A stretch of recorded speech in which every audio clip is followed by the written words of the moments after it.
Um, I think the Second World War has come to represent something which is not, it's not exactly what happened during 1939 to 1945. It's something different. It represents something timeless inside us. We've always had myths about heroes and villains and victims from the times of Perseus destroying the Kraken to save Andromeda, and we've transposed those sort of timeless myths into our modern time by making the Second World War into our sort of modern societal global myth. Nevertheless, the Second World War holds this position in our sort of collective subconscious. It destroyed far more than the First World War did. It was far more widespread.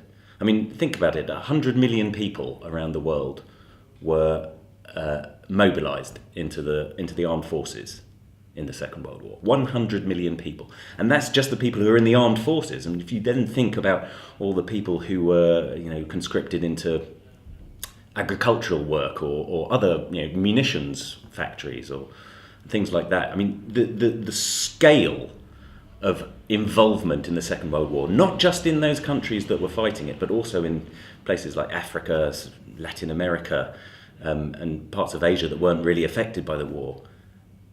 They were affected economically and socially and culturally, and they still are today. There are people in the Indian Parliament who are accusing each other of being Hitler.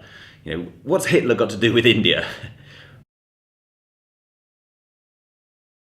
After the Second World War finished, there were memorials put up just as there are after any war.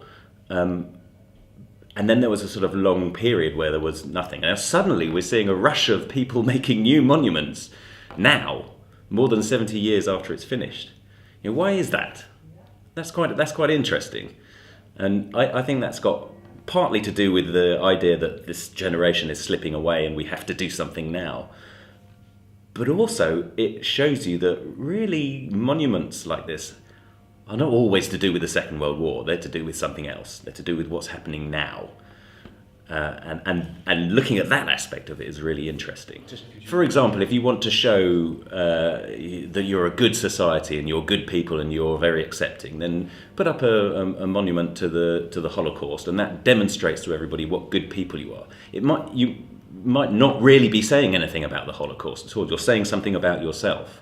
I mean, if you look at the big Second World War memorial in Dam Square, that's wonderful. I have a picture of it in the book because it's portraying the nation as a martyr, quite literally on the cross, with its arms outstretched, being tortured by the Nazi devils, and there's something understandable about that, but also something slightly dangerous, I think, because you're portraying the nation as Christ-like.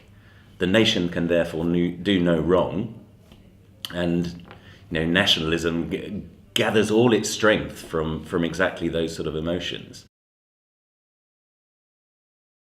Right, The Fear and the Freedom is a book about the consequences of the Second World War, not just the consequences for our cities being destroyed, or people dying, or people being maimed, but also the much wider consequences. There were scientific consequences that came out of the war. There were architectural consequences. All the cities have been destroyed. They had to be rebuilt.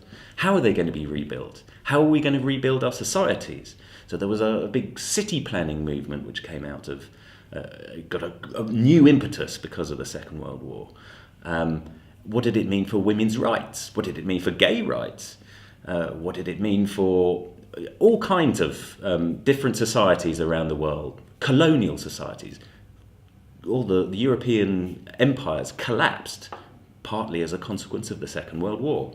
So taking all of these different consequences in all different areas of life and trying to find common threads which link the individual experience of the war to the communal, to the national, and to the global.